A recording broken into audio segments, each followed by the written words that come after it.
મહીસાગર જિલ્લાના વીરપુર તાલુકાના વઘાસ ખાતે સુરતસિંહ અમરસિંહ રાઠોડ દ્વારા તેમના નિવાસસ્થાને 6 કુંડી મહાગાયત્રી યજ્ઞમાં સ્થાનિક નરેન્દ્ર બાવજી નરેશભાઈ રાઠોડ તેમજ ભારતસિંહ રાઠોડ તેમજ મહેન્દ્રસિંહ સહિતનાઓ જોડાયા હતા।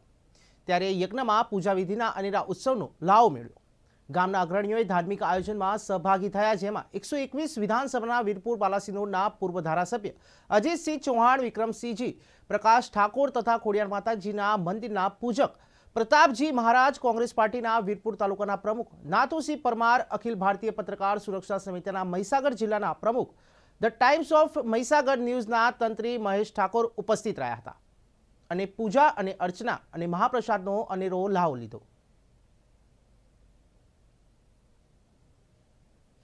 સુરેન્દ્રનગર ભાજપ દ્વારા લીંબડી ચુડા સાયલાનું નૂતન વર્ષ સ્નેહ મિલન યોજાયું છે અને આમ આદમી પાર્ટીના 20 સભ્યો ભાજપમાં જોડાયા।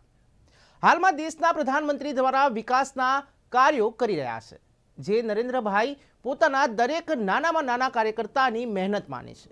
ત્યારે નરેન્દ્રભાઈ મોદીના નેતૃત્વ નીચે દર વર્ષ જિલ્લામાં કાર્યકર્તા સ્નેહ મિલન યોજાય છે, જ્યારે આ વખતે નૂતન વર્ષ 2080માં દરેક વિધાનસભા કાર્યકર્તાનું સ્નેહ મિલન યોજવામાં આવ્યું હતું।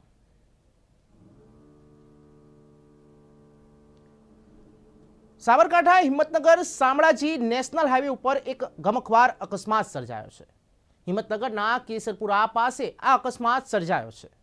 એસટી બસે મહિલાને ટક્કર મારી છે। ત્યારે મહિલા રોડ ક્રોસ કરી રહી હતી, તે દરમિયાન એસટી બસે આ ટક્કર મારી છે। ત્યારે મહિલાનું ઘટના સ્થળે જ મોત નીપજ્યું છે। અકસ્માતના સીસીટીવી ફૂટેજ પણ સામે આવ્યા છે।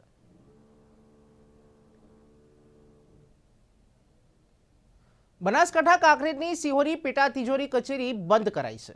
નાણાં વિભાગના ઠરાવને લઈને 4 નવેમ્બરથી કચેરી બંધ કરાઈ છે। કચેરી બંધ કરી સરસામાન જિલ્લાની કચેરીમાં સુપરત કરાયો છે। ત્યારે પેટા તિજોરી બંધ થતા વિસ્તારના લોકોને કામગીરી માટે દિયોદર અને ડીસાના ધરકમ ધક્કા ખાવા પડશે।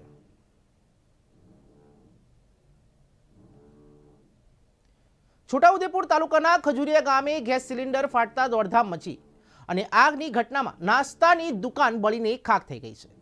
છોટાઉદેપુર તાલુકાના ખજુરિયા ગામ પાસે આવેલ આરટીઓ કચેરીની નજીક એક નાસ્તાની દુકાન આવેલી છે, જ્યાં અચાનક ગેસ સિલિન્ડર ફાટતા ચા નાસ્તાની દુકાન બળીને ખાખ થઈ ગઈ હતી। અચાનક ગેસ સિલિન્ડર ફાટતા ધમાકો થતા સમગ્ર વિસ્તારમાં ભયનો માહોલ જોવા મળ્યો હતો અને અચાનક આગ ભભૂકતા દોડધામ મચી ગઈ।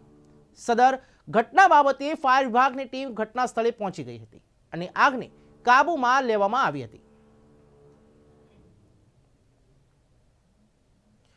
પોરબંદરમાં હિટ એન્ડ રનની ઘટના સામે આવી છે। ત્યારે પોરબંદર શહેરના કરલી પુલ પર રાત્રિના સમયે એક હોન્ડા સિટી કારે ગંભીર અકસ્માત સર્જાયો હતો।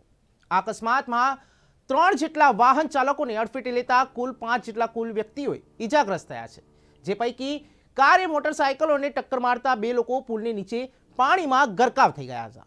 પાણીમાં પડેલા બંને વ્યક્તિઓને પોરબંદર ફાયર બ્રિગેડની ટીમ દ્વારા રેસ્ક્યુ કરીને બહાર કાઢવામાં આવ્યા હતા। ત્યારબાદ ઈજાગ્રસ્તોને સારવાર માટે શહેરની સરકારી ભાવસી જનરલ હોસ્પિટલ ખાતે ખસેડવામાં આવ્યા છે, જેમાં સારવાર દરમિયાન ગંભીર રીતે ઈજાગ્રસ્ત થયેલા અને ટીઆરબી તરીકે ફરજ બજાવતી શિવાની લાખાણી નામની યુવતીનું મૃત્યુ થયું છે।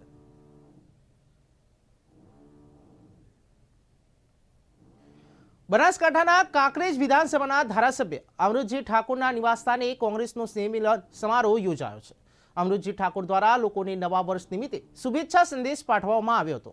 ત્યારે આ કાર્યક્રમમાં મોટી સંખ્યામાં કોંગ્રેસના નેતાઓ અને પૂર્વ કોંગ્રેસ અધ્યક્ષ જગદીશ ઠાકોર મુખ્ય અતિથિ વિશેષ હતા। વાવ તાલુકા એમએલએ ગેનીબેન ઠાકોર, બળવંતજી ઠાકોર કડી અને સિદ્ધપુર પૂર્વ ધારાસભ્ય ચંદનજી ઠાકોર આ કાર્યક્રમમાં હાજરી આપી હતી। અમદાવાદના વિશ્વવિખ્યાત ગાંધી આશ્રમની કરોડો રૂપિયાની જમીન પાણીના ભાવે વેચી દેવા કે સગેવગે કરવાના એક મસમોટા આરોપમાં એસઆઈટીની રચના કરવામાં આવી હોવાના અહેવાલથી ખળભળાટ મચ્યો છે। આ કેસમાં ગુજરાતના પૂર્વ મુખ્યમંત્રી અને ઉત્તર પ્રદેશના રાજ્યપાલ આનંદીબહેન પટેલના જમાઈ જયેશ પટેલનું નામ સામે આવી રહ્યું છે। ગુજરાત સરકારે જયેશ પટેલના ટ્રસ્ટના કૌભાંડો સામે તપાસના આદેશ જારી કરતા રાજકીય વર્તુળોમાં ભારે ચર્ચા જાગી છે। ત્યારે સાબરમતી સત્યાગ્રહ આશ્રમના તાબા હેઠળના હરિજન આશ્રમ ટ્રસ્ટની રાણીપ અને વાડજ વિસ્તારની જમીનોનું બારોબાર વેચી દેવાનું કૌભાંડ છતું થયું છે। રાજસ્થાનમાં હાલમાં ચૂંટણી પ્રચાર કાર્ય પૂરજોશમાં ચાલી રહ્યું છે। રાજસ્થાનમાં વડાપ્રધાન નરેન્દ્ર મોદી, ગૃહપ્રધાન અમિત શાહથી લઈને મુખ્યપ્રધાન અશોક ગેહલોત ચૂંટણી સભાઓ ગજવી રહ્યા છે. ત્યારે આગામી 25 નવેમ્બરે રાજસ્થાન વિધાનસભાની ચૂંટણી યોજનારી છે. આ માટે રાજસ્થાનમાં સુરક્ષા બંદોબસ્ત ચુસ્ત બંદોબસ્ત દાખવવામાં આવશે. ગુજરાતથી રાજસ્થાનની ચૂંટણીમાં સુરક્ષા વ્યવસ્થાનો હિસ્સો બનવા માટે હોમગાર્ડ જવાનો રવાના થયા છે. જૂનાગઢમાં લીલી પરિક્રમા પૂર્વે આજે મોડી સાંજે શરૂ થઈ છે. ત્યારે પોલીસ દ્વારા ચુસ્ત બંદોબસ્ત ગોઠવવામાં આવ્યો છે, જેમાં 8 ડીવાયએસપી સહિત 3000 પોલીસ જવાનો ખડે પગે રહેશે. આ સિવાય એસઆરપી જવાનો, હોમગાર્ડ અને જીઆરડીના જવાનો મહિલા સલામતી માટે સી ટીમ તૈનાત રહેશે. જ્યારે 45 પોલીસથી ડ્રોનથી પણ નજર રાખવામાં આવશે.